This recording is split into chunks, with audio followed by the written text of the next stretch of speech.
हा काही आमचा नारा नाही. महात्मा गांधींनी चंपारणमधल्या शेतकऱ्यांना, निळीच्या शेतकऱ्यांना हा नारा दिला आणि महात्मा गांधींचं एकूण समाजकारण जर तुम्ही पाहिलं स्वातंत्र्य काळातलं तर ते लोकांना निर्भय बनवण्याकडे महात्मा गांधींची सगळी वाटचाल आहे. मग ते दांडी मार्च असो, मग ते असहकार आंदोलन असो, प्रत्येक ठिकाणी लोकांना निर्भय बनवत पुढे नेणं हा गांधीजींच्या आंदोलनांचा आत्मा आहे. आणि आमचा लढा दोन माणसांच्या विरुद्ध नसून आमचा लढा दोन प्रवृत्तींच्या विरुद्ध आहे. 2014ला ज्या प्रकारे संसदेच्या पायावर डोकं ठेवून मोदीजी आत आले आणि अनेक नागरिक त्यांना उचंबळून आले. खरं म्हणजे ज्यांना गुजरात दंगलीची पार्श्वभूमी माहिती होती ते काही तेवढे भावनाविवश झाले नाही, कारण त्यांना हेही माहिती होतं की ही पण एक पद्धत आहे. गांधीजींना मारण्याआधी नथुरामनी सुद्धा त्यांच्या पाया पडला होता. नथुराम हे अनेकांना माहिती होतं.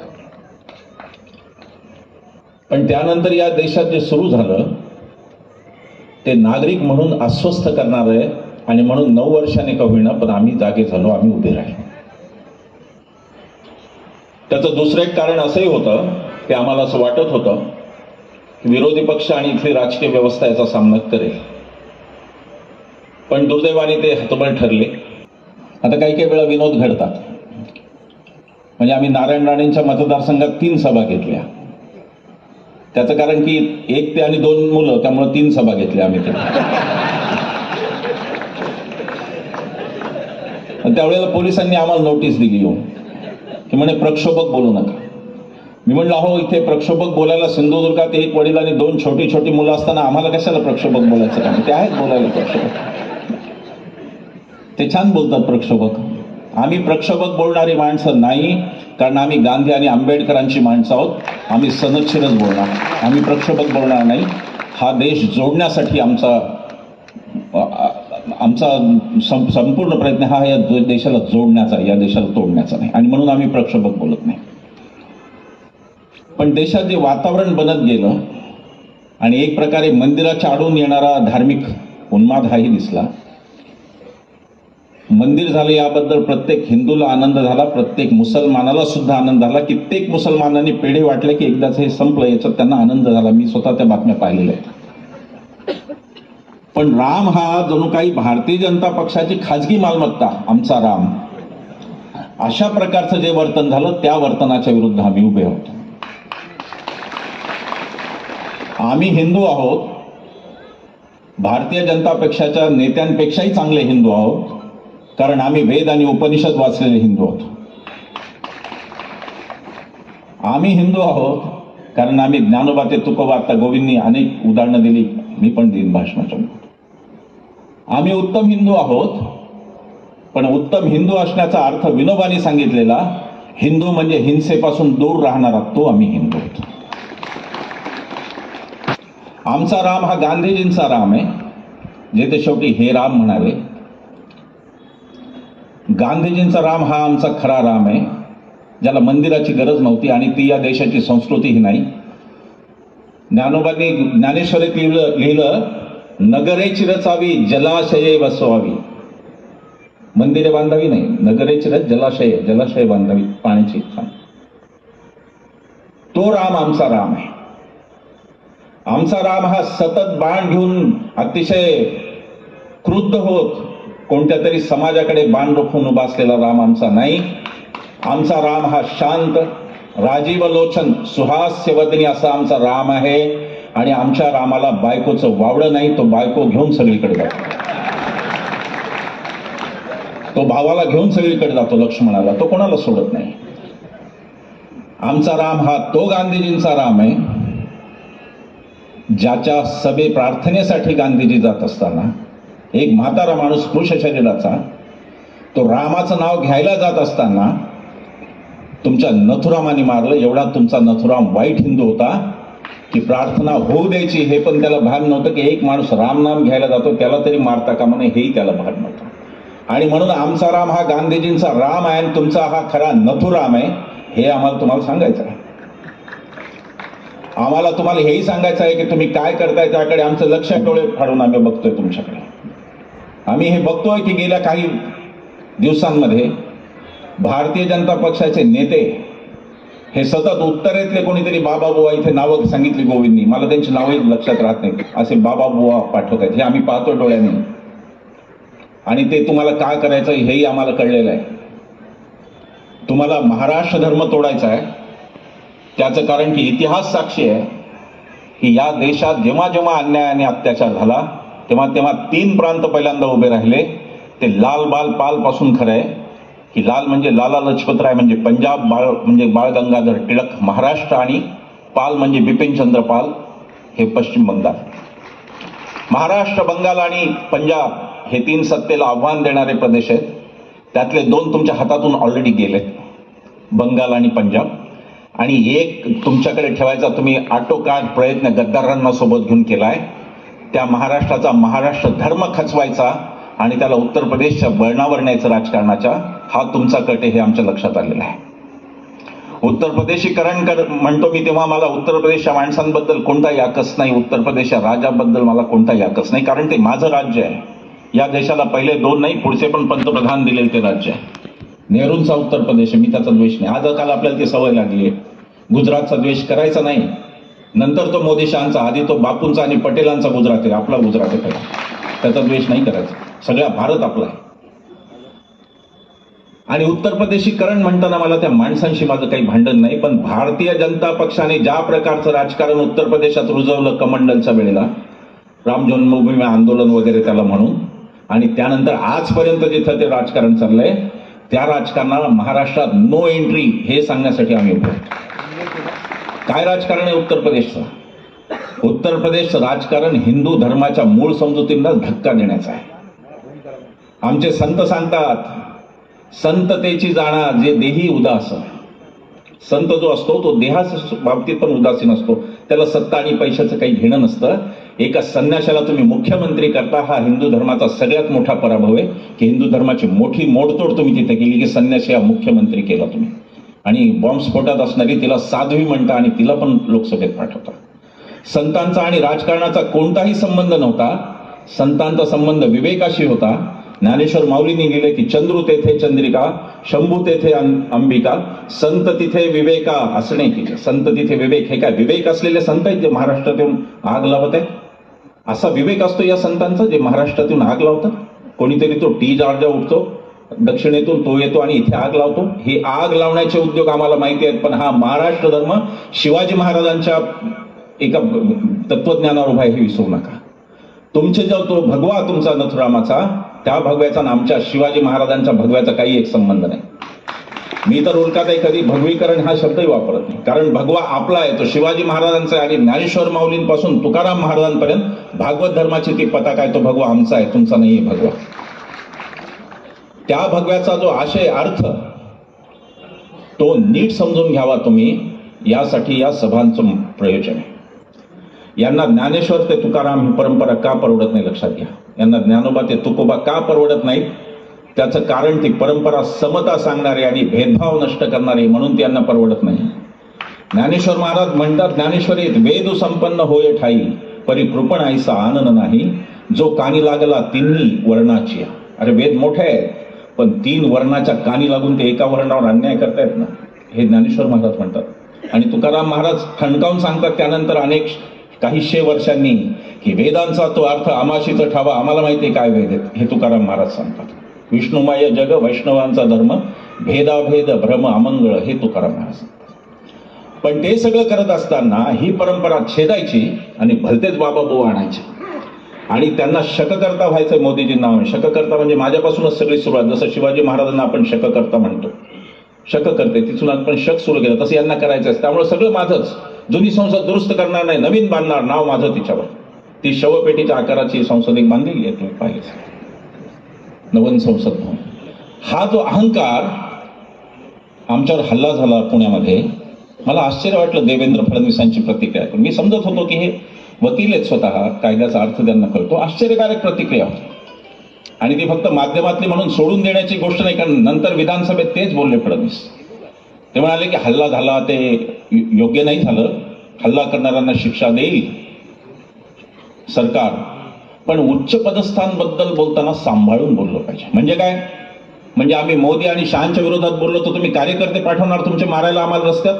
काय अर्थ आहे तुमच्या या धमकीचा? तुम्हाला हे म्हणायचं आहे की जर उच्च पदस्थांच्या बद्दल आम्ही बोललो तर आम्हाला बोलायचा तो हक्क नाही?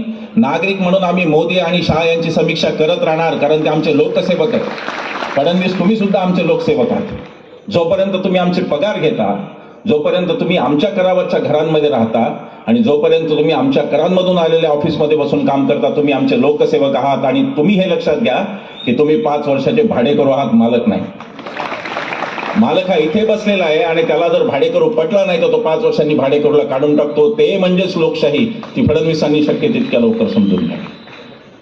मी फडणवीसांसाठी एक उदाहरण दिलं पंडित नेहरूंचं. हे म्हणतात ना उच्च पदस्थांबद्दल बोलायचं नाही पंतप्रधानांनी. एक नेहरूंचं उदाहरण मी फडणवीसांसाठी खास दिलं. पंडित नेहरूंना विचारलं होतं की तुमच्यात अनेक प्रकारचे नेहरू घडलेले. तुमच्यात एक नेहरू आहे जो नियोजनकर्ता नेहरू आहे, एक आहे तो परराष्ट्र व्यवहारातला तज्ज्ञ आहे, एक आहे तो चाचा नेहरू आहे मुलांचा. असे अनेक नेहरू तुमच्यामध्ये दडलेले. यातला कोणता नेहरू तुम्हाला आवडतो? पंडित नेहरूंनी सांगितलं की मला माझ्यातला तो नेहरू आवडतो ज्यांनी या देशातल्या सामान्यातल्या सामान्य नागरिकाला एवढं अभिव्यक्ती स्वातंत्र्य दिलं की अगदी सामान्यातला सामान्य माणूस माझ्या पंतप्रधान कार्यालयाच्या शेजारच्या विजय चौकात उभा राहून उघडपणे म्हणू शकतो की हो, पंडित नेहरू हा एक मूर्ख माणूस आहे. हे स्वातंत्र्य देणारा नेहरू मला सगळ्यात जास्त आवडतो. आणि आज तुम्ही सांगताय उच्च पदस्थांबद्दल बोलायचं नाही. का नाही बोलायचं? हुकुमशाही आहे का? हुकुमशाही आहे की लोकशाही ते सांगा. एकदा जाहीर करा हुकुमशाही. आम्ही नाही बोलणार, घरात बसू आम्ही, असं तुम्हाला वाटतंय? आम्ही घाबरणारे नाही. हल्ला केला तर दुप्पट जोमाने आम्ही तिथे सभा घेतो. सिन्नरला हल्ला झाला माझ्यावर. सिन्नरला भारतीय जनता, लाज वाटली पाहिजे या पक्षाला. भारतीय जनता पक्षाच्या तालुकाध्यक्षांनी माझा माईक खेचून नेला. लोकांना सांगतात हुकुमशाही नाही. ही कोणती हुकुमशाही? लोकशाही आहे का ही? भारतीय जनता पक्षाच्या तालुकाध्यक्षांनी माझा माईक हिसकावून नेला. 150 लोकांचं सभागृह होतं. 10 लोकांनी तिथे गुंडागर्दी केली. त्यानंतर सिन्नरमधली मंडळी एकत्र आली.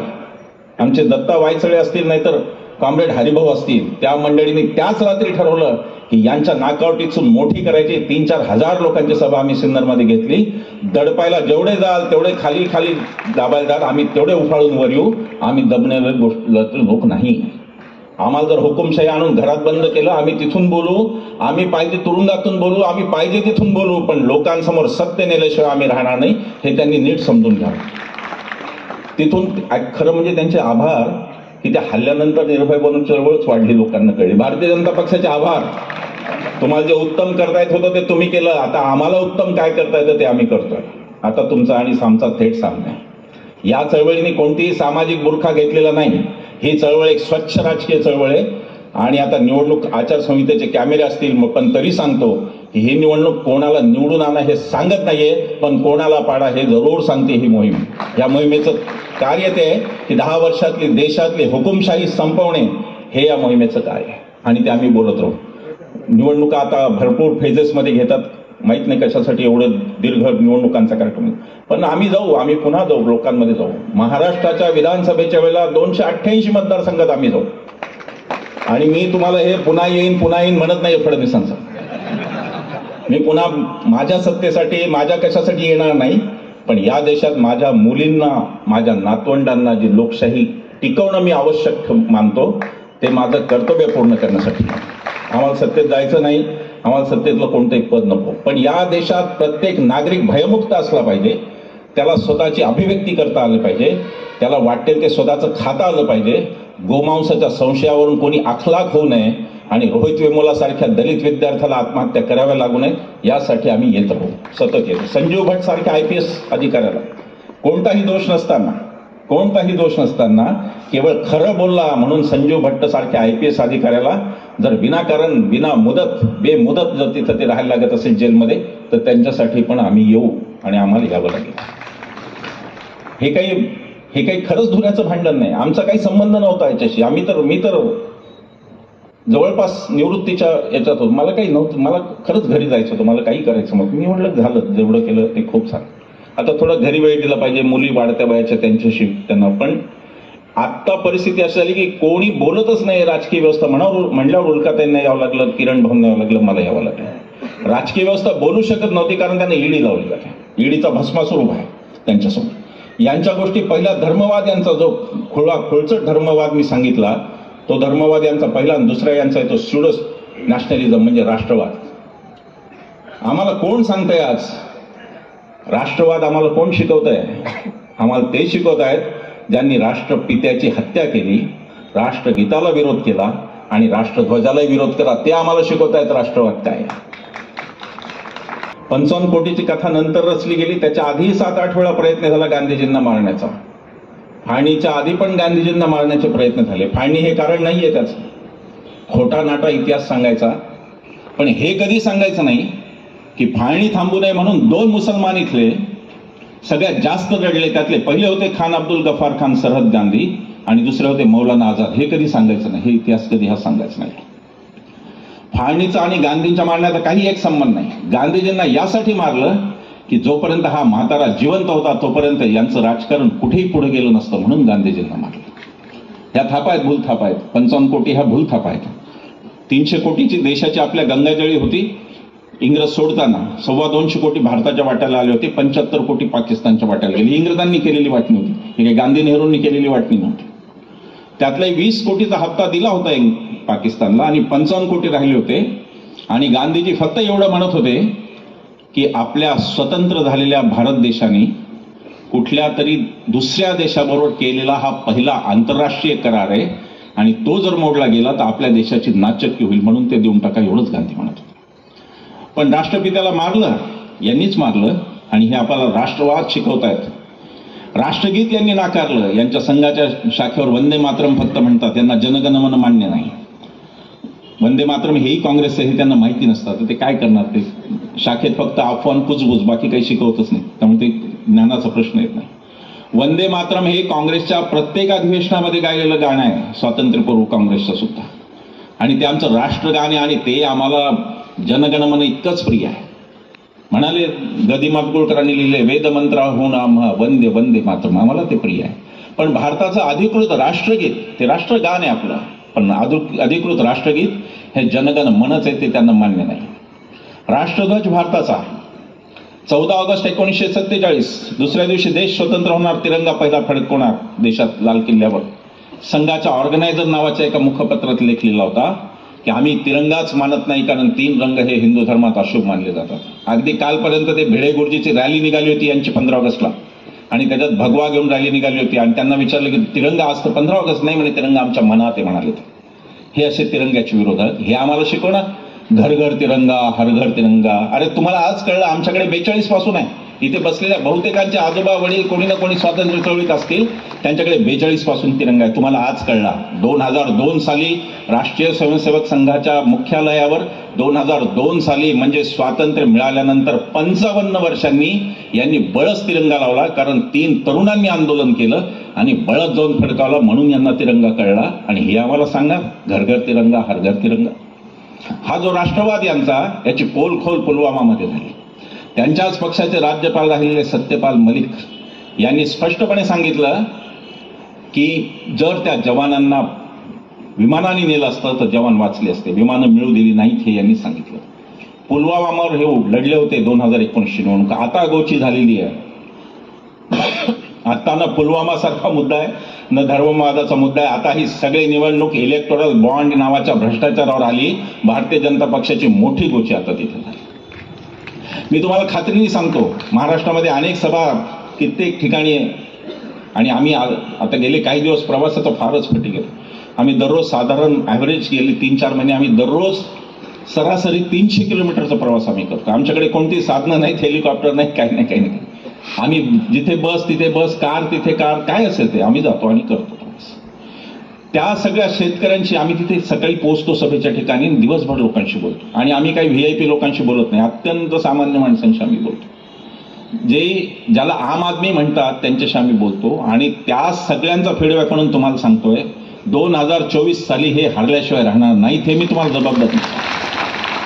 कोलकाताने सांगितलं EVMचा घोळ असू शकतो, म्हणजे काही EVM मध्ये, सगळ्यामध्ये करता येत नाही. 5% त्या म्हणाले, अगदी बरोबर आहे. त्याच्यामध्ये असं होऊ शकतं की बाबा 5वं मत अमुक एका पक्षाला, असा प्रोग्राम होऊ शकतो फार थोड्या प्रमाणावर. पण 5वं मत जरी त्यांचं असलं तरी पहिली 4 मतं आपल्याला जाऊन टाकायचे हे विसरू नका. आणि प्रचंड संख्येने मतदान झालं तर हे हारणार आहेत. त्याचं कारण आता भारतामध्ये 300 ते 325 जागा आहेत जिथे यांची एकास एक लढत आहे, तिथेच यांचा पराभव ठरलेला आहे. नाही तर हे दुसऱ्या पक्षांना घुसून काय काय करत होते आपल्याला माहिती आहे. हे हारणार आहेत. आणि ह्यांच्या पायाखालची जर वाळू सरकली नसती तर एका जागेचे मालक आहेत ते अशोकराव चव्हाण आमचे नांदेड, त्याच्या शेजारचं परभणी आणि हिंगोली पण कायम शिवसेनेकडे राहिलेलं आहे. एकाच जागेचे मालक आहेत, त्यांना एवढी धडपड करून घेतलं नसतं. यांच्या पायाखालची वाळू सरकली नसती तर ममता बॅनर्जीला धमक्या गेल्या नसत्या, अरविंद केजरीवालला धमक्या गेल्या नसत्या. धमक्या काय जात आहेत? पहिल्या फेजमध्ये धमक्या झाल्या की भारतीय जनता पक्षात या, नाही तर ईडी लावू. आणि आता दुसऱ्या फेजमध्ये काय, इंडिया आघाडीत जाऊ नका, आमच्याकडे न्यायाला तरी चालतात, इंडिया आघाडीकडे जाऊ नका. संपूर्णपणे हा पक्ष एकटा पडलेला आहे देशात. आणि मी तुम्हाला इथून सांगतो, काय ईव्हीएम करा, काय करायचं ते करा, काय मॅनिप्युलेशन होतील ते होतील, हे हारल्याशिवाय राहणार नाहीत. 225च्या पुढे भारतीय जनता पक्ष जाणार नाही असा माझा आत्ताचा अंदाज आहे. आणि 225 मी जास्त देतोय, 200च्या आत हे आठवते. आणि नंतर वेगळं आघाडीचं सरकार भारतात आता येऊ घातलं. ज्या प्रकारे यांनी यंत्रणांचा गैरवापर केला ते लोकांना आवडलेलं नाही आहे. ईडीची काय कथा आहे? अनिल देशमुखांची. अनिल देशमुखांवर ईडीने 100 कोटीचा चार्ज लावला, आरोप लावला 100 कोटीचा. कोर्टात गेल्यानंतर कोर्ट म्हणले की फॅन्सी फिगर वाटते, खरी फिगर सांगा. कोर्टाला हे कळलं 100 कोटीचा थापा, ते अशाच थापा 55 कोटीच्या 100 कोटीच्या थापाच थापा. तेव्हा यांनी फिगर सांगितली 1.71 करोड, 1.71 लाख, म्हणजे 1 कोटी, म्हणजे 1.71 लाख. म्हणजे दावा लावताय 100 कोटीचा, सांगताय आता 1.71 लाख. कोर्ट म्हणलं की ठीक आहे, 1 रुपयाचं पण आहे ते आहेच एक करप्शन, तुम्ही याचा पुरावा द्या. यांना एकही पुरावा देता आला नाही, एकही पुरावा नाही. ईडीने शपथपत्रावर काय लिहिलं, अत्यंत हास्यास्पद आहे, बालिशपण आहे. काय त्या ईडीचं बोलायचं, किती अवमूल्यन झालंय यांचं बघा. ईडीने शपथपत्रावर सांगितलं की आमच्याकडे एकही पुरावा नाही, हिअरसे म्हणजे सांगोवांगी आम्ही गुन्हा दाखल केलेला आहे. आणि त्या माणसाला 1 वर्ष जेलमध्ये घातलं. हायमास दिवे लावून ठेवायचे जेलमध्ये, त्यांना झोप लागू नये म्हणून. बीपीचा पेशंट, शुगरचा पेशंट, पेपर जाऊ द्यायचे नाही वाचायला. अनेक प्रकारचे छळ केले. तीच कथा संजय राऊतांची आहे. संजय राऊतांनी स्वतःच्या भावाकडून चेकनी 50 लाख रुपये उसने घेतले होते. आणि ते चेकनी उसने घेतलेले 50 लाख परतही चेकनीच केले होते. आणि राज्यसभेच्या 3 शपथपत्रांमध्ये 3 वेळा ते राज्यसभेत गेले, 3 वेळा त्यांचं हे नोंदलेलं आहे. हा काळा पैसा नाही, हा राज्यसभेच्या शपथपत्रात नोंदलेला पैसा. पण त्या भावाचा आणि कोणत्या तरी कंपनीचा संबंध लावला आणि त्या कंपनीचा संबंध लावून संजय राऊतांना अटक केली. हायकोर्टनी संजय राऊतांना जामीन देताना म्हणलं की याच्यात अटक का केली हेच आम्हाला कळलं नाही, हा अटक करण्याचा गुन्हाच नव्हता. पण राजकीय सूड घ्यायचा, विरोधकांवर राजकीय सूड घ्यायचा. गोविंदने सांगितलं तामिळनाडूमध्ये 417 रुपये खात्यात असलेल्या शेतकऱ्याला ईडी लागली, कारण भारतीय जनता पक्षाच्या एका नेत्याचं त्याचं भांडण झालं होतं म्हणून त्याला ईडी लागली. आणि ईडी त्याच्या घरी पोहोचली. या ईडीच्या लोकांना परवा पश्चिम बंगालमध्ये लोकांनी, सामान्य माणसांनी मारून काढलं. आम्हाला वाईट वाटलं. मी व्यवस्थेचा समर्थक आहे, मी व्यवस्था विरोधी नाही, म्हणजे विद्रोही आहे मी. पण व्यवस्था अंतर्गत बदलातून बदलेल आणि हिंसेवर माझा विश्वास नाही. व्यवस्थेतल्या माणसांना मारणं मला मान्य नाही. पण तरी ईडीने स्वतः लक्षात घ्यावं की त्यांची ही अवस्था का आली आणि लोकांच्या मध्ये अशी भावना त्यांच्याबद्दल का झाली. हे फक्त काय ईडी बद्दल असं नाही, हे सगळीकडे चाललंय. निवडणूक आयोगाचं सुद्धा तेच चाललंय. निवडणूक आयोगाला चिन्ह ठरवायला सांगितलं, ते पक्षच ठरवून बसले. आयोगाला फक्त चिन्ह ठरवायचा अधिकार होता. या देशाचे पंतप्रधान धार्मिक आवाहन करता येत नाही निवडणुकीत. मी तुम्हाला म्हणू शकत नाही की मी अमक्या धर्माचा आहे म्हणून मत द्या मला, या ते मी म्हणू शकत नाही. तो आपली कोड ऑफ कंडक्ट मध्ये बसत नाही, नियमात ते बसत नाही. पण या देशाचे पंतप्रधान जाहीर सभेत उघडपणे म्हणाले की बजरंगबलीचं नाव घ्या आणि मग मतदान यंत्राचं बटन दाबा. निवडणूक आयोग सपशेल झोपलेला होता, त्यांच्यावर कोणती करा. आज निवडणूक आयोगाचा कॅमेरा असेल तर कृपा करून तुमच्या अधिकाऱ्यांपर्यंत पोहोचवा की तुमचा आत्मा हरवलेला आहे का काय, असं मला आता वाटतंय. की तुम्ही काय काम करत आहात त्याच गुन्ह्यासाठी तुम्ही बाळासाहेब ठाकरेंना 6 वर्ष निवडणूक लढवायला नाही तर मतदानाला सुद्धा बंदी केली होती. तोच गुन्हा असताना पंतप्रधानांकडे मात्र निवडणूक आयोग डोळेझाक करतो. निवडणूक आयोग काय चमत्कारिक निर्णय देतो आणि त्याच्यावर राहुल नार्वेकर अजून चमत्कारिक चौकार मारतात. राहुल नार्वेकरांनी सांगितलं की हे म्हणे पक्षांतर्गत प्रकरण आहे, पक्षांतर बंदीचं नाही. मग तुम्ही त्याच्यावर निर्णय का दिला? तुम्ही सुप्रीम कोर्टाकडे परत पाठवला, तुम्ही वेळ का काढला एवढा? तुम्ही वेळ काढता आणि 10व्या शेड्यूलचं हे मॅटरच नाही म्हणता. याचा अर्थ काय? याचा अर्थ आपल्याला सगळ्यांना माहिती आहे आणि आम्ही कृतीतून उत्तर देणार. आम्ही राहुल नार्वेकर यांच्या मतदारसंघात 3 सभा घ्यायच्या ठरवल्या. जिथे जिथे 3 सभा होतील समजून घ्या गंभीर मामला आहे काहीतरी. 3 सभा आपलं गणित 3 सभा. 1 आणि 2 झाला तर ठीक आहे, एखादं झालं तर अजून 2 देतो, काही प्रॉब्लेम नाही. मला कळलंय सगळ्या अत्याचाराचा कथा. मला कळलं वेअर हाऊसवाल्यांची कोणाचे लागे बांधे, मला ते कळलं. आम्हाला हेही कळलं की 4 धरणं आहेत पण प्यायला पाणी नाही. किती कार्यक्षम आहेत कपिल पाटील कळलं ते आपल्याला. मला कळलं 10 वर्ष सत्ता आहे यांची, फडणवीसांची 14 आली तेव्हापासून पाणी देत नाही. ठीक आहे, हे सगळं सांगण्याचं आणि इथं येऊन प्रत्येक ठिकाणी जाऊन बोलायचं अशाच हे ते व्हिडिओवरून नाही बोलता येतं. यातल्या बऱ्याच गोष्टी रिपीट पण असतात. पण लोकांमध्ये जायला पाहिजे लोकशाहीमध्ये. काही लोकांना त्याची भीती वाटते. राहुल गांधी जातात, हात मिळवतात वगैरे वगैरे. अशी ती काही माणसं तुम्हाला दिसत नाहीत. ते कायम मन की बात इकडे तिकडे तिकडे तेवढंच दिसतं. मोदीजी सगळीकडे दिसतात. बस स्टँडवर मोदीजी, रेल्वे स्टेशनवर मोदीजी, विमानतळावर मोदीजी, सगळीकडे मोदीजी दिसत नाहीत. एकाच ठिकाणी पत्रकार परिषदेत. त्याची त्यांना भीती वाटते. या देशाचा एक पंतप्रधान, काय या देशाचं पण बदललंय सगळं. मला गंमत वाटते या देशाची. 14 पासून काय झालं या देशाला, कोणाची काय नजर लागली वगैरे म्हणतात. आपण तर अंधश्रद्धा निर्मूलनवाले, आपण नाही म्हणणार तसं. पण काय झालं या देशाला नेमकं काय कळत नाही. केम्ब्रिज मधून शिकलेल्या माणसाला हा देश मौनी बाबा म्हणतो आणि ज्याच्या पदवीचाच पत्ता नाही त्याला विश्वगुरु म्हणतो. काय बोलायचं आता सांगा. मौनी बाबा म्हणवल्या गेलेल्या मनमोहन सिंगांनी त्यांच्या 10 वर्षात 117 पत्रकार परिषदा घेतल्या. म्हणजे ऍव्हरेज महिन्याला एक ऍव्हरेज 120 तर धरलं, 120 महिने धरले. मोदीजींनी एकही पत्रकार परिषद घेतली नाही. आज आचारसंहिता लागली म्हणजे त्यांची पंतप्रधान पदाचा काळ आता संपलेला आहे तसा अधिकृतरित्या, जरी ते औपचारिक पंतप्रधान राहणार असले तरी. याचा अर्थ असा आहे की आज हा विक्रम मोदीजींच्या नावाने नोंदला गेला की एकही पत्रकार परिषद 10 वर्षात न घेणारे एकमेव पंतप्रधान आज मोदीजी ठरले. त्यांचं टाळ्या वाजून एकदा अभिनंदन करून टाका. मनमोहन सिंगांना देश मौनी म्हणतो. त्या मनमोहन सिंगांना ज्यांनी 6 कायदे असे आणले की या देशातल्या सामान्य माणसाची दिशा आयुष्याची बदलली. आता उल्काताईंनी उल्लेख केला अन्न सुरक्षा योजना. देशात कोणी उपाशी झोपू नये, अन्न सुरक्षा योजना कायदा मनमोहन सिंगांच्या काळात. सोनिया गांधींनी, मी ऐकलं की त्यांना बरंच पाठपुरावा केला होता. मनरेगा मागेल त्याला हक्काचं काम, नुसते खात्यात पैसे टाकायचे नाही. मनरेगा महाराष्ट्राचं मॉडेल. वि. स. पागेंनी महाराष्ट्रात सुरू केली योजना, मनमोहन सिंगांनी केंद्रात घेतली. मनरेगा मनमोहन सिंगांची. भूमी अधिग्रहण कायदा. आज जे सगळे गडकरी प्रणित विकासाचे दिसत आहे सगळं झाडं तोडून केलेला, काय विचित्र विकास आहे.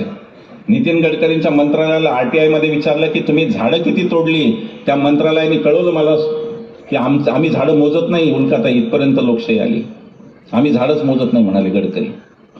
पण गडकरींना हे जे काय आज सांगणं शक्य आहे की अमुक दिवसात तमुक केलं, त्याच्या मागे भूमी अधिग्रहण कायदा आहे जो मनमोहन सिंगांनी आणला, ज्याच्यात शेतकऱ्यांना 4 पट कॉम्पेन्सेशन देऊन जमिनी मोकळ्या. आम्ही जमिनीच्या लढे आम्ही लढलो. उल्काताईंनी माझ्यापेक्षा फार जास्त लढले, पण मी पण थोडाफार लढलो लोकांच्या जमिनी. त्याचा मुद्दा असा असायचा की शेतकऱ्याला योग्य दामच नाही मिळायचा. हा मुद्दा असायचा. ते मनमोहन सिंगांनी दूर केला आणि भूमी अधिग्रहणचा कायदा मनमोहन सिंगांनी आणला. तो 3रा कायदा. 4था कायदा त्यांचा वनाधिकार. मोदी सरकारने गेल्या 10 वर्षात काय अंदाज आहे तुमचा, किती एकर वन जमीन विकून टाकली असेल खाजगीकरण करून अदानी सारख्या लोकांना? काय अंदाज आहे तुमचा? 7.5 लाख एकर जमीन यांनी वनाची नष्ट करून टाकली. काहीतरी करायचं चमत्कारिक. ते पुण्यामधून चित्तेच आणले, त्यातले 20 मधले 10 गेले बिचारे वैकुंठाला. ते काही इथे जगणार नव्हते. आता उद्या ऑस्ट्रेलियातून कांगारू पण आणतील. ऑस्ट्रेलियात तापमान किती, भारतात इथं 40चं तापमान किती, 45 किती, याचा काही विचार नाही. दिखावा करायचा, फोटो काढायचे, कोण मी कसा प्राणी मित्र आहे, आणि तिकडे जंगल मात्र जे प्राण्यांसाठी आवश्यक आहेत ते अदानीच्या नावे करत राहायचे. 7.5 लाख एकर जंगलाचं फॉरेस्टेशन निघून गेलेलं आहे आणि ते आता जंगल राहिलेलं नाही. ही आत्ताची वस्तुस्थिती. चौथी गोष्ट मनमोहन सिंगांनी केली RTI, ज्याच्यानुसार आम्ही सगळे भांडलो आणि गेली काही वर्ष. RTI, राईट टू इन्फॉर्मेशन, माहितीचा अधिकार मनमोहन सिंगांचा. हे तर कोणाला माहितीच देत नाही सरकार. हे सरकार माहिती अधिकारातलं सगळ्यात वाईट सरकार आहे. सगळे ते आयुक्त पण घरचे बसवले. पूर्ण माहिती अधिकाराचा बोजवारा या सरकारने उडवला. 6वी गोष्ट आपण महाराष्ट्रात बोलतोय. सावित्रीबाई फुलेंच्या, ज्योतिबा फुलेंच्या, कर्मवीर भाऊराव पाटलांच्या महाराष्ट्रात आपण बोलतोय. शिक्षणाचा अधिकार. तो ह्या सगळ्यांचं स्वप्न मनमोहन सिंगांनी पूर्ण केलं. राईट टू एज्युकेशन आणून, शिक्षणाचा अधिकाराचा कायदा मनमोहन सिंगांनी आणला. हे सगळं करणारा माणूस मौनी बाबा, आणि हे मात्र विश्वगुरु. काय करतात कळतच नाही. तर राम मंदिरच्या वेळेस पाहिलं, इकडून तिकडे जात आहेत, तिकडून तिकडे जात आहेत. कॅमेरा हे एकटेच असतात, कोणी जवळ आला ते चालत नाही कॅमेऱ्यामध्ये. मी तर लोकांना म्हणलं, बाबांना एकदा जाऊन खात्री करा की मंदिरात मूर्ती कोणाची बसवली, रामलल्लाचीच आहे ना याची. नुसते फिरतात इकडून तिकडे. आता ते दिल्लीतून निघाले परदेशवारीला की ते विमानाचं त्यांचा हँगर आपल्याला सगळ्यांना माहिती आहे, तो VIP ठिकाणी लावलेला असतो. तो काय असा सगळे विमानं तिथं असतो, तो जरा मोठा, आणि त्याच्यासमोर फक्त कंपाऊंड असतं हे आपल्याला माहिती. ते अशा हात कोणाला हलवतात देवजाण, कोण समोर असतं, कॅमेरामन असतो समोर, हलवतात. प्रचंड व्यक्ती असतो. परवा ती G20ची परिषद भरवली. आता ती परिषद म्हणजे खरं म्हणजे हळदी कुंकू आहे. आज तुमच्याकडे, उद्या ह्यांच्याकडे, परवा त्यांच्याकडे, एवढंच येते. बाकी त्याच्यातून काही कोणाचं कल्याण नाही. पण देखावा असा केला की मोदीजींनी आता 20 देश खिशात टाकले, असा देखावा केला. याच देशात इंदिरा गांधींनी 100 राष्ट्रांची शिखर परिषद घेतली, पण एवढा बोलबाला कधी केला नव्हता. 15 लाखाचा सूट काय नाही काय, सगळं ते चमत्कारिकच आहे सगळं.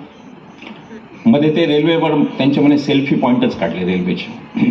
त्यांच्या सेल्फी, यांच्याजवळ का बूथवर सेल्फी घ्या आणि पुढे जा. 40 कोटीचा खर्च त्याच्यासाठी. या देशातले एकमेव पंतप्रधान आहेत ज्यांनी स्वतःच्या जाहिरातीवर 7,000 कोटीपेक्षा जास्त खर्च केला. हे लक्षात घ्या. प्रत्येक, मी गुजरात मॉडेलवर येणार आहे, आर्थिक गोष्टींवर मी येणार आहे, पण प्रत्येक ठिकाणी जाहिरात जाहिरात आणि जाहिरात, दुसरं काहीच नाही. फक्त बोलायचं, जाहिरात करायची, मन की बात, अमुक तमुक, जन की बात कधी नाही करायची. लोकांमध्ये कधी जायचं नाही, कधी हात मिळवायचा नाही, कधी प्रेमाने जवळ घ्यायचं नाही लोकांना. आम्ही तो लोकांचा स्पर्श 3 महिने झाले अनुभवत आहोत. जर असं वाटत असेल की हे सगळं होऊ शकतं इलेक्ट्रॉनिक माध्यमातून, तर ते चूक आहे. कारण लोक आपल्याला हातात हात घ्यायला सुद्धा उत्सुक असतात, हे गेल्यावर कळलं आम्हाला. मलाही खूप निराशा आली होती. मी फेसबुकवर अतिशय निराशाजनक लिहायचो, पण जेव्हा आम्ही मैदानात आलो आणि सभा घ्यायला लागलो, लोकांमध्ये जायला लागलो, आमच्या लक्षात आलं, अरे खूप लोक आहेत यांचा पराभव करायला उत्सुक असलेले, आपल्यासारखे खूप लोक आहेत. पण ते कधी होत नाही. जे काही ते लोकांना भलतीकडूनच ते बोलत राहतात. आणि आकांक्षा काय होतं या देशातल्या माणसांच्या. आता ते सरदार पटेलांचं पुतळा त्यांनी उभारला, म्हणून त्यांचीच गोष्ट सांगतो. सरदार पटेलांची आकांक्षा काय होती, मी पुन्हा पुन्हा सत्तेत यावं, 24ला मीच यावं, आपकी बार मोदी सरकार, फिर एक बार, अशी काही नव्हती त्यांची अपेक्षा. या देशातला नंबर 2च्या पोस्टवर राहिलेला माणूस जो यांचा आदर्श आहे, त्यांची काय आकांक्षा होती. मी त्यांची गोष्ट सांगत असतो, ती तरुण मुलांसाठी पुन्हा पुन्हा सांगायची. मला माहिती आहे रिपिटेशन होईल, तेच भाषण वाटेल, तुम्हाला कंटाळा, तुम्हाला वाटेल याला दुसरं काही बोलता येत नाही का, तेही चालेल, पण ह्या तरुण मुलांसाठी या गोष्टी सांगायच्या. सरदारांची आकांक्षा काय होती. गांधीजींनी, म्हणजे तेव्हा असं झालं की आपले जे सत्याग्रही न्यायचे तुरुंगात इंग्रज, त्यांना ते जातवार काम द्यायचे, तिथे पण थोडा आणि झोडा करायचे. आणि मग दलित असेल तर त्याला म्हणायचे तू पायखाना साफ करायचा, ब्राह्मण असेल तर त्याला म्हणायचे तू पोलिसला मदत करायची, असं त्यांचं ठरलेलं होतं. गांधीजींनी ठरवलं की हे आपल्याला चक्र उलटं करायचं. गांधीजींनी ठरवलं हे सगळं चक्र उलटं करायचं, आपल्याला जाती तोडायच्या. आणि म्हणून जो तथाकथित सगळ्यात वरच्या जाती आहेत त्यांना तथाकथित सगळ्यात खालचं काम करायचं. काम करण्यातही हलकेपणा नसून कोणतीच जात वर नसते, हे म्हणून मी तथाकथित हे शब्द वापरले.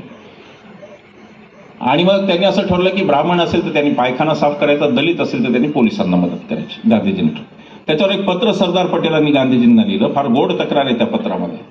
सरदार म्हणतात की बापू, मैं जब जब जेल में जाता हूं तो आपका ये बामन, म्हणजे हरि महादेव भाई देसाई, ये भी मेरे साथ जेल में आता है और इसलिए मुझे पायखाना साफ करने का अवसर नहीं मिलता. ही तक्रार आहे देशाच्या सर्वोच्च जागेच्या माणसाची. मी सेवा करायला पाहिजे ही तक्रार. सरदारांचा पुतळा केला, यांना काय माहिती सरदार कसे करणार. यांना पुतळ्याबद्दल सरदारांचं मत काय होतं, स्मारकांबद्दल सरदारांचं मत काय होतं, त्याची एक गोष्ट सांगून मग पुढे जाऊ. जेव्हा गांधीजींची हत्या झाली बिर्ला हाऊसमध्ये, तेव्हा तिथे हजारो शोक संतप्त लोक आले आणि ते म्हणायला लागले की आता इथेच गांधीजींचं स्मारक व्हायला पाहिजे. त्यांची भावना बरोबर होती, पण जागा घनश्यामदास बिर्लाची खासगी जागा होती, उद्योगपतीची, आणि तिथे ती हत्या झाली होती. त्याच्यावरती सरदार आणि पंडित नेहरू यांचा खूप मोठा करस्पॉन्डन्स. इथे तरुण मित्र जे उभे मित्रमैत्रिणी आहेत, त्यांनी पुस्तकाचं नाव लिहून घ्या, Sardar Patel select correspondence. 2 volume आहेत, 2 मोठी पुस्तक आहेत. सरदार सगळे कळतात त्या 2 पुस्तकातून, कारण सगळे सरदारांनी लिहिलेली त्यांना आलेली पत्र त्याच्यातून सरदार कळतात. बराच मोठा पत्राचार झाला, पत्रव्यवहार झाला, आणि शेवटच्या पत्रात सरदार लिहितात नेहरूंना, प्रिय जवाहर, मी या निष्कर्षाला आलो आहे की बापूंचं स्मारक हे दगड विटा आणि पुतळे यात असू शकत नाही. बापूंचं स्मारक हे बापूंचं काम पुढे नेण्यात असू शकतं. त्याच सरदारांचा पुतळा उभा आहे. राष्ट्रपुरुष नकोय, विचारांनी नकोय, त्यांचं फक्त प्रतीक म्हणून पाहिजे. आणि म्हणून शेवटच्या भाषणाच्या टप्प्यात मी काही गोष्टी राष्ट्रपुरुषांच्या सांगणार. या देशाचा म्हणजे लोक म्हणतात म्हणे मोदीजी कशाला पैसे खातील, त्यांना का कुटुंब आहे का काय असं म्हणतात मोदीजी. लोक म्हणतात, लोक भोळे असतात. लग्न न झालेल्याबद्दल किंवा बायकोसोबत नाही राहील त्यांच्यावर सहानुभूती असते लोकांना. लोकांना वाटत असते हे कशाला खातील वगैरे. मला काही माहित नाही, मी तर साधा सरळ माणूस आहे. पण एक व्हॉट्सअप आला होता, तो विचार करायला लावणार आहे. तसं कुठून तरी फॉरवर्ड होत होता, मी काही तो केला नाही माझ्या मनाने तयार.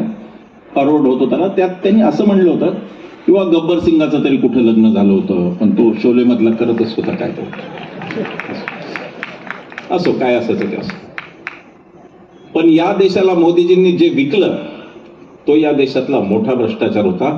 त्याचं नाव होतं गुजरात मॉडेल. गुजरात मॉडेल नावाची कोणतीही गोष्ट अस्तित्वात नव्हती. ती पूर्ण आध्यात्मिक गोष्ट होती.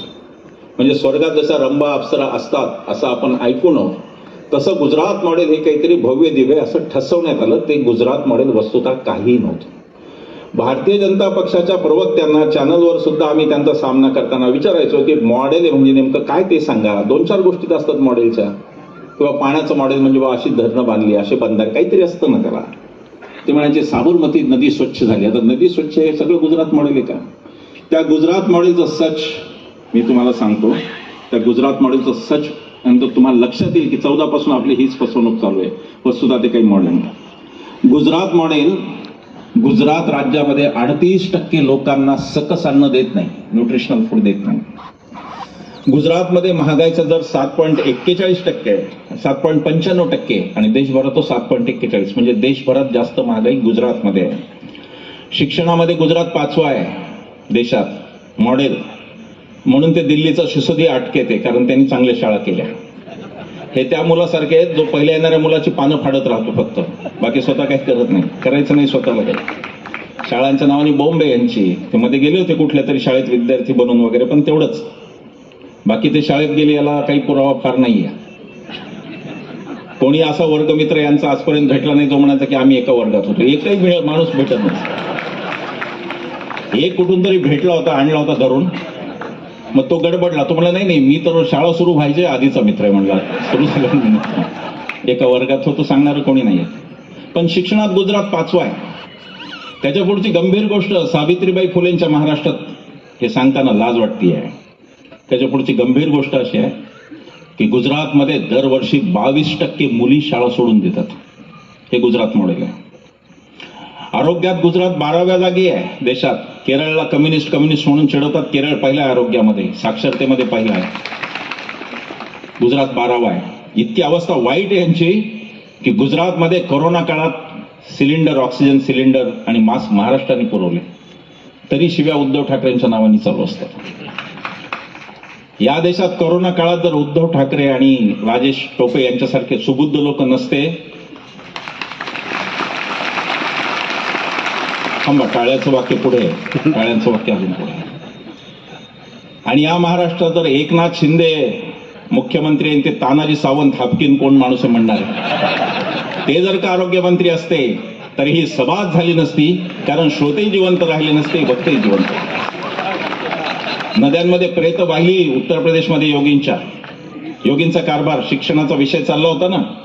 योगी सगळीकडे जाहिराती करतात करोडोच्या, उत्तर प्रदेश कसा सुरक्षित आहे. आणि त्याच योगींनी ऑर्डर काढली की रात्री 8 नंतर मुलींना क्लासेसमध्ये जाऊ देऊ नका म्हणून. ही अवस्था आहे गुजरातच्या सुरक्षेची.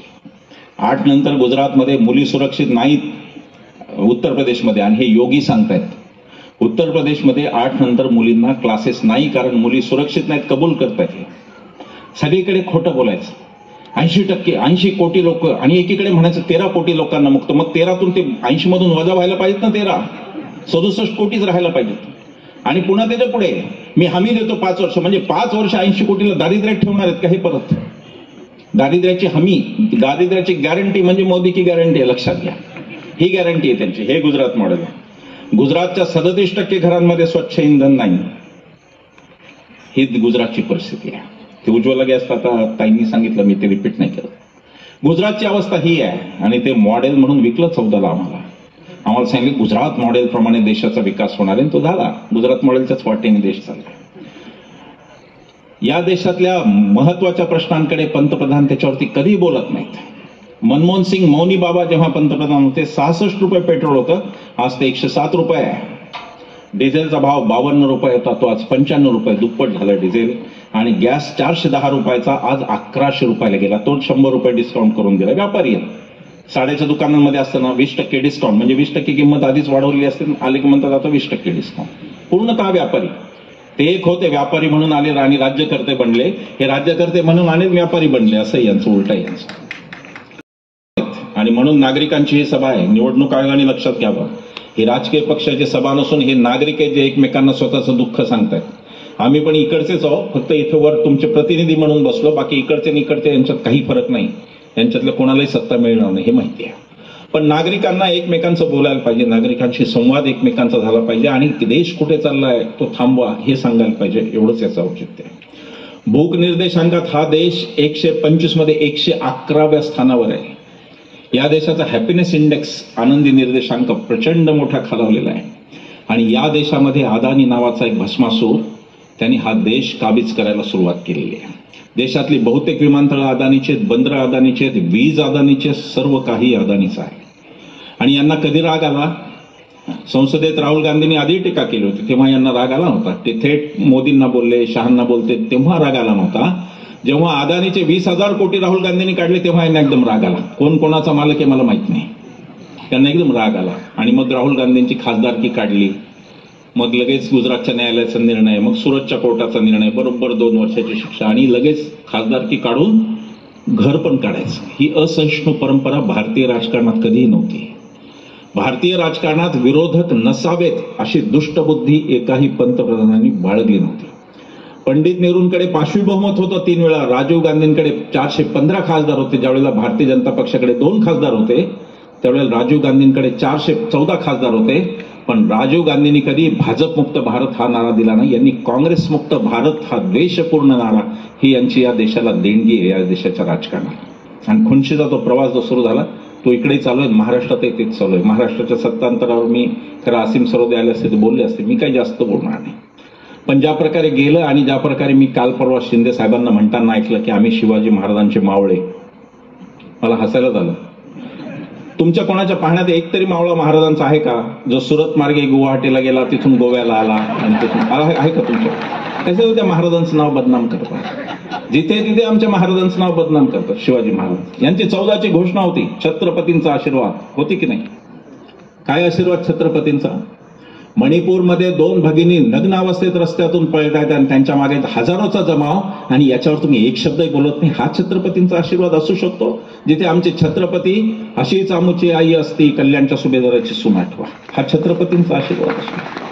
महाराष्ट्र धर्म मारण्याचं ठरवलंय आणि त्याचे जे मुख्य कलाकार आहेत ते एकनाथ शिंदे, देवेंद्र फडणवीस आणि अजितदादा पवार आहेत. हे सगळीकडे तिघही जातात एकत्र. आता 3 हा आकडा अशुभ नाही का संघाला? पहिला होता हिंदू धर्माला अशोक. आणि काय चमत्कारिक, किती अन्याय झाला. दादा म्हणले म्हणे माझ्यावर काकांनी अन्याय केला फार. मी म्हणलं जन्मल्यापासून राज्यमंत्रीपद, कॅबिनेट मंत्रीपद, उपमुख्यमंत्रीपद काय दिलं नाही. एवढा अन्याय करणारा काका सगळ्यांना मिळो, कल्याण आहे एवढं झालं. असे बघता बघताही माणसं हे मावळे गेले हो, कसे गळपटले. मी म्हणलं अरे शिवाजी महाराजांचे मावळे आदिलशहाला घाबरले, तुम्ही अमित शहा पुढे मांडी टाकली. काय काय मावळे हे कुठे? गमतीचेच मावळे आहेत सगळे. काय केले असे? अशोक चव्हाण तर असे समोर बसले, सभा झाली छान, नंतर वर आले. आमचं अभिनंदन म्हणे फार छान मुद्दे दिले तुम्ही, आता आम्हाला ऊर्जा मिळाली. ती ऊर्जा त्यांनी तिकडे जाऊन वापरून टाकली. आता कोणी समोर बसलं की भीतीच वाटते. मी आधी समोर कोण आहेत पाहतो, यातलं कोणी नाही जाणार ना, नाही जाणार. मला मग खात्री इथं आले त्या अर्थी सगळे निर्भय नेते जाणार. त्या ईडीच्या भीतीने सगळा महाराष्ट्र गळपटला. हा तो महाराष्ट्र ज्यांनी भली भली आव्हानं त्याला जो सामोरा गेला तो गळपटला ईडीच्या भीतीने. आणि भलाभर सत्तांतर सगळं अनैतिक, नैतिक काही नाही. आणि जसं काही माणसं फोडणं, आमदार फोडणं यात मर्दुमकी आहे काहीतरी, अशा प्रकारची भाषा. काय भाषा चालते? ती विधानसभा पाहवत नाही, ती लोकसभा पाहवत नाही. काय भाषा चालते? एकमेकांना धमक्या देतात, तुमची फाईल आमच्याकडे, मग आमच्याकडे तर काढत का नाही तुम्ही ती फाईल? या नुसत्या धमक्या कोणाला देता तुम्ही? आणि जनतेला दोघं मिळून फसवताय का? म्हणजे फाईली काढत नाही म्हणजे आणि अशा प्रकारची संस्कृती आली आणि या संस्कृतीमध्ये महाराष्ट्र कुठे गेला हे कोणाला कळले नाही. मी शिंदे आणि फडणवीसांना इथून आव्हान देतो, अजितदादांना, ते लेट जॉईनर आहेत, लेट कमर आहेत, पण त्यांनाही आव्हान देतो की त्यांनी महाराष्ट्रावर परिणाम करणारा एक कायदा केल्याचं त्यांनी रेकॉर्ड द्यावा. मोदी आणि शहा यांना मी इथून आव्हान देतो की मनमोहन सिंगांच्या 6 कायद्यांच्या प्रमाणे तुमचा एक कायदा दाखवा ज्याचा सामान्य माणसाला फायदा झाला. एकही कायदा दाखवता येत नाही. हे अशा प्रकारचं राज्य चालू आहे की हे जर संपलं नाही तर या देशात हुकुमशाही आल्याशिवाय राहणार नाही. जर का 2024ला परत हे निवडून आले तर या देशात पुन्हा निवडणुका होतील की नाही याच्याबद्दल सुद्धा मनात शंका आहे. रशियामध्ये निवडणुका होत नाहीत. पुतीनचा एकच पक्ष जो निवडणुकीला उभा राहू शकतो, दुसऱ्या पक्षाला निवडणुकीतच उभं राहतात नाही. किम जोंगचा उत्तर कोरिया, तिथे पण एकाच पक्षाला, आणि दुसरे उमेदवार आले तर त्यांना ते गायब करतात. ती स्थिती एक पक्षीय आणि एक नेतीय देशाकडे हा सगळा ह्या मामला चाललेला आपल्या देशाचा, आणि आपण त्यांच्या वाटेवर आहोत. म्हणून नागरिकांनी काय हल्ले होतील, काय करायचं ते करा, पण हे लोकांना सांगणं आणि जर काही असेल तर ते फक्त लोकशाही आणि संविधान वाचवणं एवढीच गोष्ट आहे. सिन्नरच्या माझ्यावरच्या हल्ल्यानंतर सगळ्यात पहिल्यांदा उल्काताई भीमसैनिक पुढे आले. त्यांनी सगळीकडे आमची जिम्मेदारी घेतली. ते आम्ही ज्या गावात सभेला जाऊ तिथे वेशीवर परत जाताना नेऊन सोडतात. ती मुलं सगळी तरुण मुलं आहेत. त्या मुलांना नोकरी नाहीये, त्या मुलांची आर्थिक स्थिती चांगली नाहीये, त्या मुलांना काही सरकारने समाजाने दिलं असं अजिबात नाही. पण ती मुलं माझ्यासारख्यांच्या आमच्यासारख्यांच्या मागे काय येत आहेत?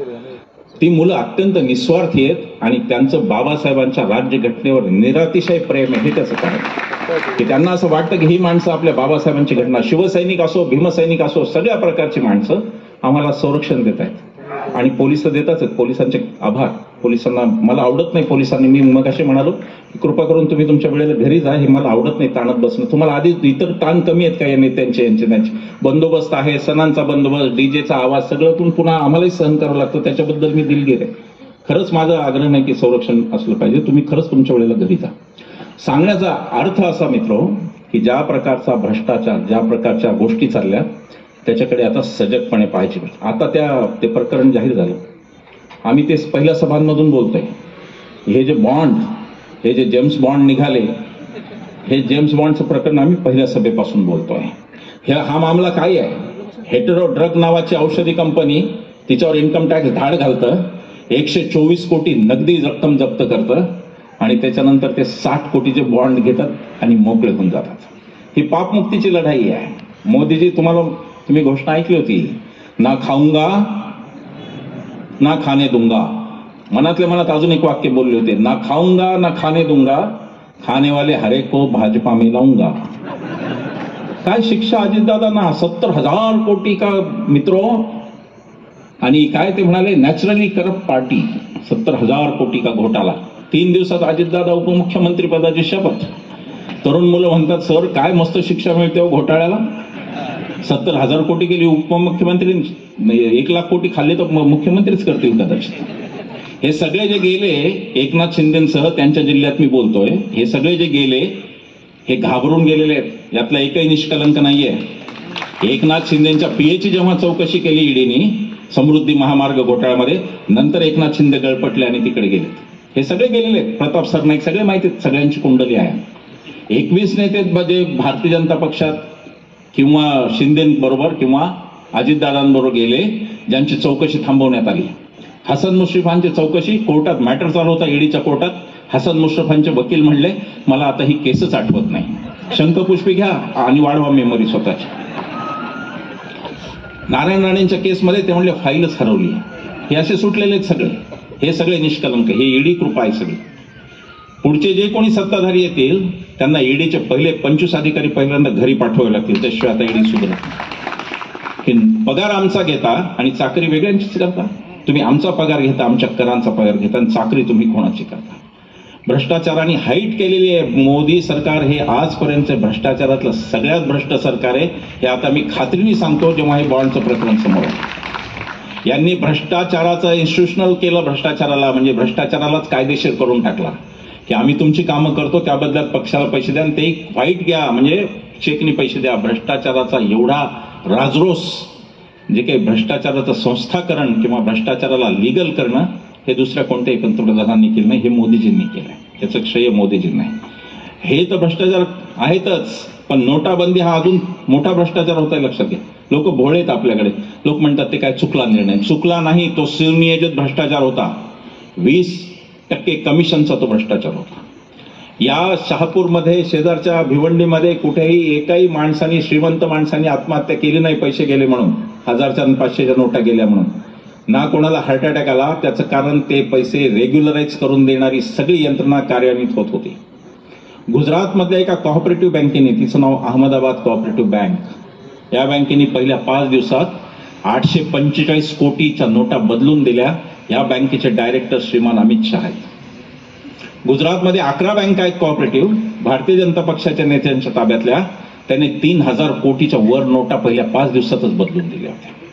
आता ह्या नोटा बदलण्यात काय गडबड झाली माहित नाही, पण 20% कमिशन कोणाकडे गेलं नोटाबंदीचं ते जर आपण पाहिलं तर लक्षात येईल की हा तर महाभयानक घोटाळा होता. आजच्या बॉन्डपेक्षाही मोठा तो घोटाळा होता. आता बॉन्डची सगळी आलेली आहे पोलखोल, तुम्ही ती वाचलेली आहे सोशल मीडिया, की कोणाला तरी इन्कम टॅक्स धाड घालते, ईडी धाड घालते, नंतर तो सरळ शरण येथून भारतीय जनता पक्षाला बॉन्डमध्ये पैसे देऊन टाकतो. हेच चालू आहे. या देशातल्या यंत्रणा बेठीला धरल्या आणि भ्रष्टाचाराकडे त्याचा सगळ्याकडे नेला. पीएम केअर फंड मोठा घोटाळा आहे. पीएम केअर फंडात आपल्याच कंपन्यांनी, आपल्या नवरत्न कंपन्यांनी पीएम केअर फंडाला 3000 कोटीच्या पुढे पैसे दिलेले आहेत. अदानी सारख्या लोकांची कर्जमाफी 14 लाख कोटीची झालेली आहे, संसदेतला अधिकृत आकडा. त्याच्यातही गंमत आहे. संसदेमध्ये आपले भागवत कराड अर्थराज्यमंत्री त्यांनी सांगितलं की 14 लाख कोटीची कर्जमाफी आम्ही दिली कॉर्पोरेट कंपन्यांना. आणि एक जण गुजरातमधला उठून गेला आरबीआयकडे, त्यांनी माहिती अधिकार टाकला, कायद्यात खालचा अर्ज टाकला. त्यांना आरबीआयने सांगितलं की 25 लाख कोटीची करमाफी दिली आहे. म्हणजे 11 लाख कोटीला संसदेला बोलता बोलता चुना लावला की काय माहित नाही. त्याच्या पुढचं जास्त दुःखद आहे. तेच अर्थराज्यमंत्री भागवत कराड जे ग्रामीण भागातले, आमच्या संभाजीनगरचे, त्यांना शेतकऱ्यांचं दुःख कळत असेल असं मी समजतो. ते त्या भागात राहतात, शेती करणाऱ्या लोकांच्या भागात राहतात, ते काही पुणे मुंबईत राहत नाही. भागवत कराडांनी असं सांगितलं त्या स्टेटमेंटमध्ये की शेतकऱ्यांना मात्र गेल्या 5 वर्षात केंद्र सरकारने 1 रुपयाचीही कर्जमाफी दिलेली नाही. देश शेतकऱ्यांचा 70% शेतकरी उत्पादन शेतकरी करतात, त्याला मात्र वाऱ्यावर सोडलेलं आहे. आता गोविंदनी उदाहरणं सांगितली, गोविंद विदर्भातला, मी मराठवाड्यातला आहे. एक फक्त उदाहरण सांगतो का हा काही शेतकऱ्यांचा भाग नसावा, काही जास्त बोलण्याचं कारण की एकाच वर्षात 2023 या एका वर्षात एकट्या बीड जिल्ह्यात 257 शेतकऱ्यांनी आत्महत्या केलेल्या आहेत. बाकीचे आकडे माझ्याकडे नाही आहेत. एकट्या बीड जिल्ह्यात हिवाळी अधिवेशन जेव्हा चालू होतं आपल्या महाराष्ट्राच्या विधानसभेचं, विधान परिषदेचं, विधानभवनात नागपूरच्या, त्यावेळेला शेजारच्या त्याच आठवड्यात, विधिमंडळाच्या आठवड्यात जे चालू होतं अधिवेशन, त्याच आठवड्यात शेजारच्या यवतमाळमध्ये एकट्या जिल्ह्यात 5 शेतकऱ्यांनी एकाच आठवड्यात आयुष्य संपवलं. पण या शेतकऱ्यांच्या बद्दल यांना कणव वाटत नाही. उत्पादनाचा खर्च, तो गोविंदनी मांडलेला मुद्दा फार महत्वाचा आहे की मोदीजी आले तेव्हाही 4200 रुपये सोयाबीन होतं, आज ते 4300 रुपये. पण या दरम्यान खताच्या किमती तिप्पट झाल्या, बियाण्यांच्या किमती तिप्पट झाल्या, औषधांच्या किमती झाल्या, आणि नांगरणीसाठी जे डिझेल लागतं ट्रॅक्टरला त्याच्या किमती यांनी काहीच्या काहीच वाढवून ठेवलं. हे दुःख पाहायला मोदीजींना वेळ नाही. हे दुःख पाहायला फडणवीसांनी, शिंदेना वेळ नाही. महाराष्ट्रात शिंदे आणि फडणवीसांनी अजून एक समिती पण बसवली नाही की निदान अभ्यास तर करू, आत्महत्या का होतात याचा अभ्यास कोणताही करावा, असं शिंदे, फडणवीस, अजितदादांना वाटत नाही. 24 तास हे फक्त राजकारणात तिघं जातात, ते जिथे 24 तास राजकारण. आणि भाषा काय, आज याला फोडायचं, उद्या येणार आहेत, परवा 15 आमदार येणार. अरे गेले तर खड्ड्यात तुमचं राजकारण. इथं शेतकरी मरतोय ते आधी बघा ना, आत्महत्या होत आहेत ते तुम्हाला दिसत नाही का? 24 तास तुम्ही फक्त राजकारण करता, आत्महत्या तुम्हाला दिसत नाही शेतकऱ्यांच्या. ही आत्ताची स्थिती आहे. भ्रष्टाचार, आता अनेक कथा आहेत, काय सांगायचं त्या. यांचा एक बसवण्णा, काय बसवगोडा रत्नाळ असे काहीतरी, यत्नाळ अशा नावाचे काहीतरी आमदार आहेत ते कर्नाटकमध्ये. त्या आमदारांनी यांना धमकी दिली की म्हणे माझ्यावर जर काही केलं तर 40,000 कोटीचा कोरोना काळातला तुमचा भ्रष्टाचार बाहेर काढेल. आमदारच धमकी देतोय आणि वर न खाऊंगा न खाणे दूंगा चालू आहे. मी तुम्हाला खात्रीने सांगतो, ग्रामीण भागात, विदर्भ, मराठवाड्यात बहुतेक ठिकाणी सभा होऊन गेलेल्या आहेत. त्याच्यानंतर मी तुम्हाला खात्रीने सांगतो, यांना पाडायला अत्यंत उत्सुक असं कोण असेल तर तो शेतकरी आहे. त्याचं कारण याच्या बाजारभावाशी खेळतात सतत. सोयाबीनच्या भावाचं ते आमच्या बीडच्या सभेच्या आधी एक शेतकरी आले, त्यांना माहिती होतं मी शेजारचा परभणीचा कापूस उत्पादक जिल्हा आहे आमचा. पण ते म्हणाले की मला फक्त 1 दिवस उशीर झाला कापूस बाजारात न्यायला तोपर्यंत 9,000चा भाव 6,000 रुपयावर आला होता. आणि मोदीजींनी 10 क्विंटल माझे 30,000 रुपये खाल्ले आणि वर माझ्या खात्यात 500 रुपये टाकताय. हे शेतकऱ्यांना अर्थकारण कळतंय. आणि ते जसं जसं अर्थकारण शेतकऱ्यांना कळतंय तसं भारतीय जनता पक्षाचा इथला शेअर हा संपत चाललेला आहे. लक्षात कुठून येणारे 400 पार? आणि चॅनलवाल्यांनी लाच सोडली. ते म्हणतात तुम्ही तसे सर्वे करता. एका चॅनलनी सर्वे केला 411 जागा येणार. किती स्वामीनिष्ठा असावी बघा. मी म्हणलं नशीब मोदीजी 400 पार म्हणले, यांनी 411 आणून दाखवले. 500 पार म्हणले असते तर 511 आणून दाखवले असते. आणि 600 पार म्हणले असते तर 611 आणले असते. सगळ्या जागा तेवढं नाही तरी आणले असते. या नॅरेटिव्हला बळी पडू नका. हा प्रचार आहे, हा सतत सोशल मीडियातून तुमच्याकडे येत राहील. याला बळी पडू नका. हे हारणार हे नक्की. जाएगा तो मोदी ही, दुसरा कोणी नाही जाय. ते जाणार आहे. नॅरेटिव्ह म्हणतात पर्याय काय? अरे वाईटाला पर्याय नसू द्यायचा, हाकलायचं असतं. चांगल्याला पर्याय द्यायचा असतो. उद्या आग लागली इथं बिल्डिंगला तर म्हणणार का आगीला पर्याय काय? बघत बसणार आहे का आग लागली? नाही बघत बसायचं. ते आग विझवायची, पर्याय येत राहील. हे सतत नॅरेटिव्ह आणत राहणार अशाच प्रकारचे. पर्याय काय? मग कसा भारत विकसित झाला? त्यांना आल्या की प्रश्न विचारला. हे प्रचाराला आले की यांना प्रश्न विचारून विचारल्याशिवाय सोडून. प्रचाराला आले की विचारा की आकडेवारी सांगा विकासाची. हे तर पप करतात. त्यांच्याकडे आकडेवारीच नाहीये. नुसतं परसेप्शन मीडियातून तयार करत राहायचं. बोलत सतत फक्त बोलत राहायचं. असं होणार तसं होणार. नुसता व्यक्तिवाद आणि नॅरेटिव्ह याच्यावरती चाललेलं आहे. हे इथे येण्याचं कारण आता आचारसंहिता चालू आहे. जास्त बोलणार नाही. 1 तासाचं भाषण ऑलरेडी झालंय. इथे येण्याचं कारण एवढंच की 24ला मतदानाला जाताना तुमच्या समोर भारतीय जनता पक्ष विरुद्ध काँग्रेस, राष्ट्रवादी, शिवसेना दोन्ही ओरिजिनल असं काही नाही. तुमच्या समोर 24ला जाताना त्या मुली आहेत 2 ज्यांनी स्वतःचे शूज काढून ठेवले आणि सांगितलं आम्ही कुस्ती खेळणार. त्या ब्रिजभूषण सारखा बलात्कारी माणूस, त्याच्या विरोधात लढणाऱ्या त्या मुली, त्या तुमच्या मुली आहेत असं समजा 24ला जाताना. आणि मग 24ला जाताना तुमच्या समोर त्या मणिपूरच्या दुर्दैवी भगिनी आहेत. आणि 24ला मतदानाला जाताना तुमच्या समोर हा सगळा भ्रष्टाचार, ही सगळी महागाई आणि ही सगळी गैरव्यवस्था, हा धार्मिक उन्माद आणि राष्ट्रवाद म्हणजे भंपक राष्ट्रवाद हाही तुमच्या समोर ठेवा. 24ची निवडणूक तुम्ही लक्षात घ्या. ही निवडणूक भाजपा विरुद्ध काँग्रेस, राष्ट्रवादी, शिवसेना अशी होता कामा नये. ही निवडणूक मोदी शहा विरुद्ध आम्ही भारतीय लोक अशीच झाली पाहिजे. ही लोकांची निवडणूक आहे, ही पक्षांची निवडणूक नाही. मी कोणाला मत द्या ते सांगत नाहीये, नाहीतर मला लगेच पकडेल विरोध निवडणूक आहे. मी कोणाला मत द्या ते सांगत नाही, पण कोणाला पाडायचं हे मी तुम्हाला मागचा 1 तास सांगितलेलं आहे. आणि तुम्हाला जर 24ला तुम्ही जर हलक्यात घेत असाल तर तुमची मुलं, तुमची नातू तुम्हाला कधीही माफ करणार नाहीत, एवढं लक्षात ठेवा. सत्य बातमीसाठी, बातमी मागचं दडलेलं सत्य पाहण्याकरता, अन्याय विरुद्ध प्रहार करणाऱ्या आपल्या विचारवादळ या वाहिनीला सबस्क्राईब करा. त्याच्या शेजारील बेल आयकॉनवर क्लिक करून त्याच्याच बाजूला असणाऱ्या ऑल नोटिफिकेशनला ऑन करा. धन्यवाद.